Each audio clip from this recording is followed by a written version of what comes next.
Halo sobat semua,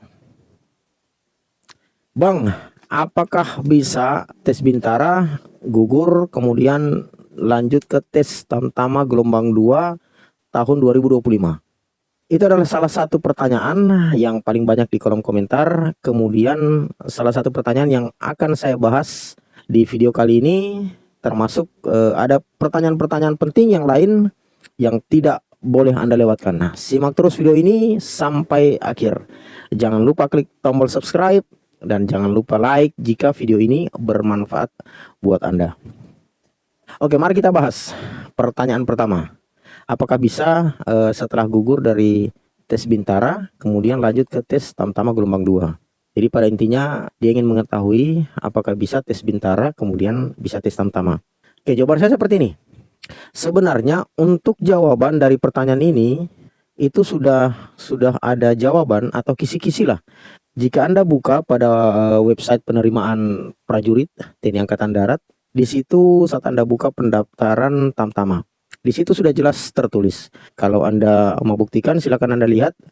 Saya bacakan isi atau poinnya ya.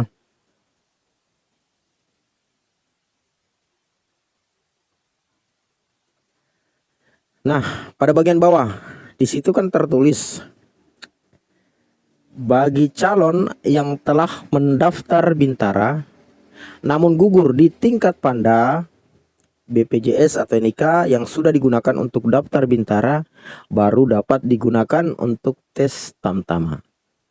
Jadi sekilas penyampaian tersebut itu sebenarnya sudah menjawab pertanyaan Anda. Apakah bisa tes Bintara saat gugur lanjut ke tes Tamtama? Jadi seperti itu ya. Kemudian alasan saya yang kedua kenapa menjawab bisa, karena perubahan waktu pendaftaran online sampai dengan validasi Bintara Tamtama itu tidak diikuti dengan perubahan jadwal pembukaan pendidikan. Pembukaan pendidikan Bintara masih tetap bulan Juli, sementara pembukaan pendidikan Tamtama masih tetap bulan Agustus. Nah, artinya ada selang waktu sekitar satu bulan ya. Kalau kita mengikuti atau kalau Anda mengikuti logika berpikir waktu validasi itu bersamaan, itu kan berarti otomatis tesnya bersamaan. Kalau tesnya dilaksanakan bersamaan, pas untuk Bintara karena pembukaan pendidikannya bulan Juli. Nah, terus bagaimana dengan tes Tamtama? Pantukirnya di bulan Juli, sementara pembukaan pendidikannya di bulan Agustus. Ini kan ada rentang waktu yang sangat jauh, ada sekitar 1 bulan. Dan saya kira ini mustahil. Kalau pantukir pengumumannya di bulan Juli, sementara pembukaan pendidikan di bulan Agustus atau selang waktu 1 bulan. Pengalaman sebelumnya ada di 2024, waktu itu penerimaan Tamtama ya. Jadi diperanggapan hari ini adalah pantokir atau pengumuman, kemudian pembukaan pendidikannya minggu depan. Maka mereka diberikan kesempatan setelah pantokir, setelah pengumuman bisa kembali ke rumah.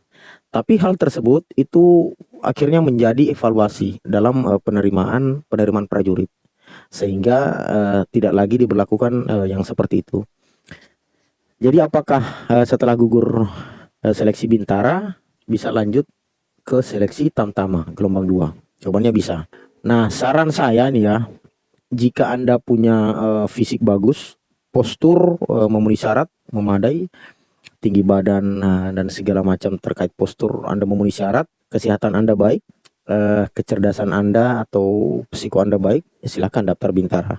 Tapi jika sebaliknya, dalam arti mungkin Anda fisik kurang, kemudian postur kurang juga, ya saya sarankan lebih baik mempersiapkan diri dan daftar Tamtama dengan alokasi yang cukup besar.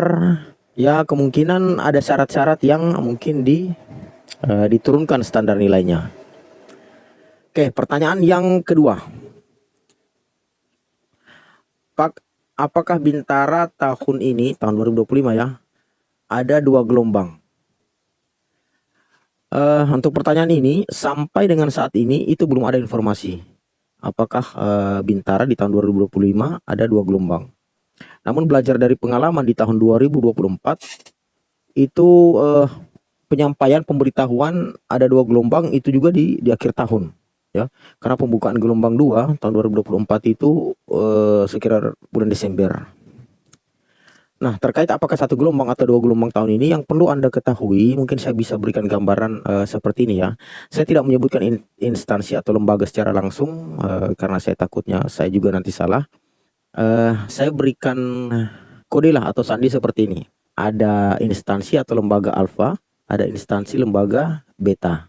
Nah, alfa ini berada di atas beta instansi untuk struktur organisasinya. Nah, alfa ini itu punya program untuk mendukung program pemerintah, yaitu memajukan daerah-daerah terpencil, sehingga alfa buat program membentuk satuan-satuan baru hampir di seluruh Indonesia. Seluruh pelosok itu dibuat satuan baru, secara otomatis kan membutuhkan personel yang sangat banyak. Nah, itu karena belum terpenuhi, maka mulai diisi dari tahun 2024 dan 2025. Maka si alfa ini, instansi alfa ini, mereka buat program penerimaan prajurit. Itu ya, jadi alfa buat program penerimaan prajurit untuk mendukung program pemerintah tadi. Sementara si instansi B ini, itu memang dia sudah punya program tahunan. Setiap tahun membuka penerimaan prajurit. Nah, akhirnya double lah. Program ini sama. Tujuannya sama, yaitu untuk mengisi satuan-satuan baru. Kalau si alfa ini secara prioritas memang untuk pengisian satuan-satuan batalion baru. Sementara yang B ini itu memang sudah program tahunan dari dia.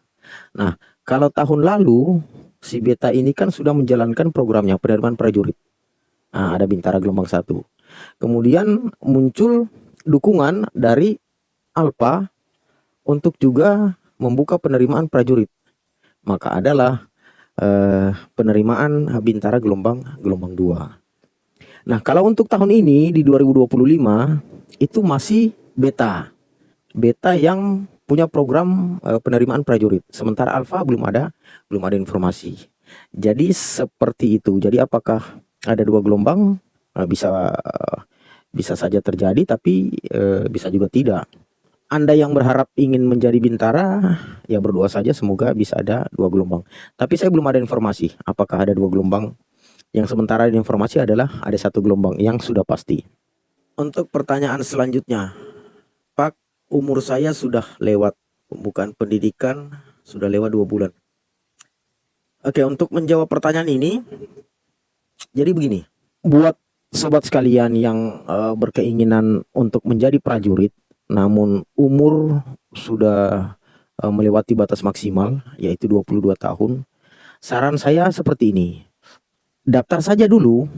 Saya bukan memberikan janji kepada Anda, tidak. Karena ya siapalah saya juga tidak bisa membuat kebijakan ya. Itu adalah kebijakan orang-orang atas. Tapi saran saya daftar saja dulu dengan kemungkinan alokasi penerimaan tahun ini untuk Tamtama gelombang 2 yang sangat besar. Yang perlu Anda ketahui, untuk memenuhi alokasi tersebut itu sangat sulit. Pasti sangat sulit. Dengan alokasi yang puluhan ribu, otomatis yang pendaftar yang harus diterima 2 kali lipat dari itu. Atau setidaknya 3/4 dari jumlah ditambah dengan jumlah alokasi yang harus mengikuti seleksi. Jadi sangat banyak. Ini sulit untuk dicapai. Nah, salah satu metode atau cara bagaimana cara memenuhi alokasi ini yang sementara berjalan ini adalah dengan membuat jadwal validasi pendaftaran online dan validasi untuk Bintara dan Tamtama itu sama. Nah, sekarang kan sama. Tanggal 1 Mei 2025 sampai dengan 13 Juni 2025.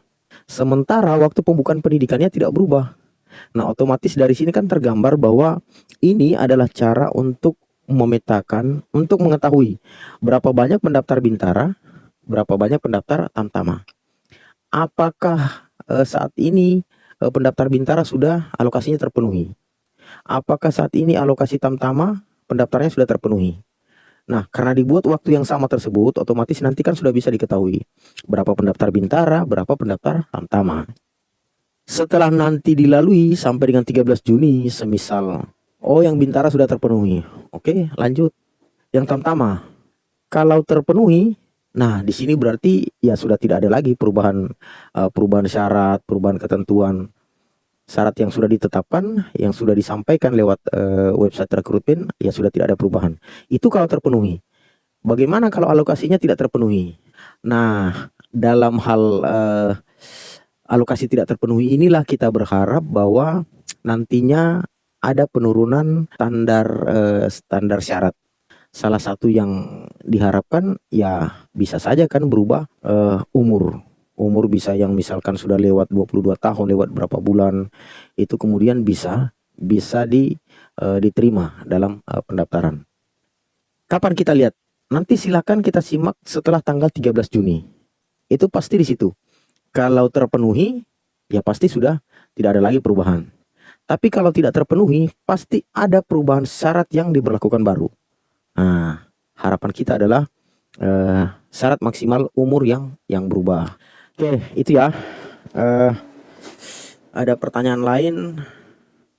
Tapi sabar, itu saya ulangi ya, saya tidak memberikan janji. Saya tidak memberikan janji yang manis kepada Anda, karena saya juga tidak punya kewenangan untuk itu. Tapi kita berbicara tentang kemungkinan yang bisa terjadi. Ini karena alokasi yang luar biasa. Karena situasi yang sekarang ini bukan situasi yang biasa-biasa, sudah luar biasa ini karena penerimaannya banyak. Nah, bisa saja kan salah satunya adalah kalau tidak terpenuhi perubahan syarat. Oke, pertanyaan selanjutnya. Bang, saya sudah terlanjur daftar Bintara, tapi saya mau daftar Tamtama. Oke, untuk pendaftaran Bintara Anda sudah ikut, terus Anda mau merubah daftar Tamtama, silakan Anda daftar online saja. Kalau mungkin tempat Anda dekat, ya silakan langsung validasi daftar Tamtama. Tapi kalau mau daftar online dulu, ya silakan, meskipun Anda sudah daftar Bintara, silakan Anda daftar Tamtama. Terkait BPJS yang tidak bisa sama, silakan itu kan bisa Anda tambahkan angka di belakang nomor BPJS Anda. Tapi saat validasi, ingat untuk segera Anda laporkan kepada panitia. Sama halnya dengan pertanyaan-pertanyaan lain terkait pendaftaran online. Jika Anda salah isi data, ada data yang salah, itu tidak mengapa. Silakan nanti saat validasi Anda laporkan ke panitia. Hal seperti itu tidak menjadi masalah. Oke, sebenarnya masih ada banyak pertanyaan, tapi karena waktunya mungkin terlalu panjang, di video selanjutnya kita akan bahas pertanyaan-pertanyaan lain yang belum sempat saya jawab. Saya hanya akan memilih pertanyaan-pertanyaan yang sekiranya memang perlu saya jelaskan, ya. Tapi kalau pertanyaan-pertanyaan umum, saya langsung jawab di kolom komentar. Jika Anda masih punya pertanyaan, silahkan tulis di kolom komentar. Itu saja untuk video kali ini. Terima kasih telah menyimak, terus berlatih dan tetap semangat. Salam Resimen Nemiser.